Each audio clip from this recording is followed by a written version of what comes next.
আবারও যেতে চাই ঈদ যাত্রার খবরে। শেষ কর্মদিবসের পর ঈদের ছুটিতে ঘরে ফিরছেন রাজধানীবাসী। ঈদ যাত্রায় সদরঘাট লঞ্চ টার্মিনালে ঘরমুখী মানুষের ভিড়। বিস্তারিত জানাতে সরাসরি যুক্ত হচ্ছেন সহকর্মী অজিত সরকার। অজিত,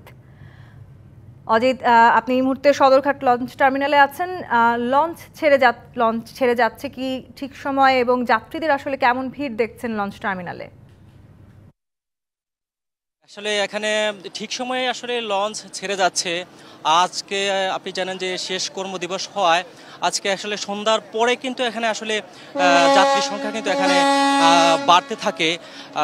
বিকাল থেকেই কিন্তু যাত্রী সংখ্যা এখানে আসলে আজকে আসতে থাকে। মূলত আসলে সন্ধ্যার পরেই কিন্তু আসলে এখানে আজকে যাত্রী সংখ্যা কিন্তু অন্য দিনের তুলনায় অনেকটা বেড়ে গেছে। তো আজকে এখানে একটু আগেও এখান থেকে 4টা লঞ্চ, বরিশালগামী 4টা লঞ্চ কিন্তু এখান থেকে ছেড়ে গেছে। আরও 3টা লঞ্চ এখান থেকে ছেড়ে যাওয়ার কথা। এছাড়াও আপনার বিভিন্ন রুটে, চাঁদপুর রোড, ভোলা রোড সহ বিভিন্ন রুটে কিন্তু আজকে লঞ্চ কিন্তু ছেড়ে যাচ্ছে। অন্যান্য দিন কিন্তু আসলে গতকালকেও কিন্তু আসলে এই চিরচেনা যে সদরঘাট লঞ্চ টার্মিনাল, এই লঞ্চ টার্মিনাল কিন্তু আসলে সেই আগের সেই চিরচেনা সেই দৃশ্য, সেই হাঁকডাক কিন্তু ছিল না। কিন্তু আজকে আসলে সেই দৃশ্যটা অন্তত কিছুটা হলো আজকে দেখা যাচ্ছে।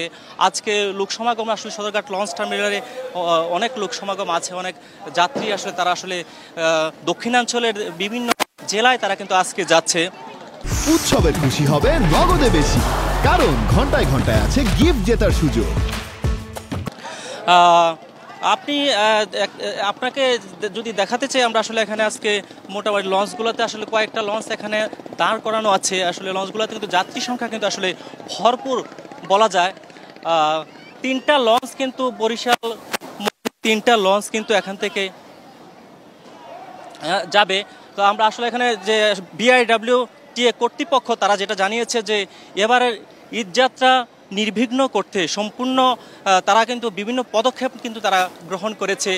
কোনো মালিক যদি কোনো ধরনের নিয়ম নীতির ব্যত্যয় ঘটায় তার সেই ক্ষেত্রে কিন্তু তারা কিন্তু বিভিন্ন পদক্ষেপ নেবে। তারা সেই রুট পারমিট কিংবা যে লঞ্চের যে লাইসেন্স, সেই লাইসেন্স তারা বাতিল করে দেবে, এমনও কথা তারা আমাদেরকে জানিয়েছেন।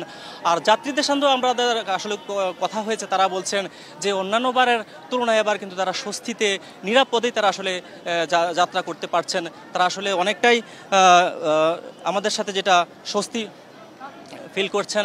তো আমরা আসলে এখানে এবার কিন্তু আসলে জানেন যে আসলে তুলনামূলক গত 2 বছর আগেই কিন্তু আসলে যে 2022 সালে পদ্মা সেতু হওয়ার পরে কিন্তু আসলে এই চিরচেনা যে লঞ্চ টার্মিনাল সদরঘাট, সেখানে কিন্তু আসলে যাত্রী সংখ্যা অনেকটা কিন্তু কমে গেছে, সেই প্রভাবটা কিন্তু আমরা দেখতে পাচ্ছি।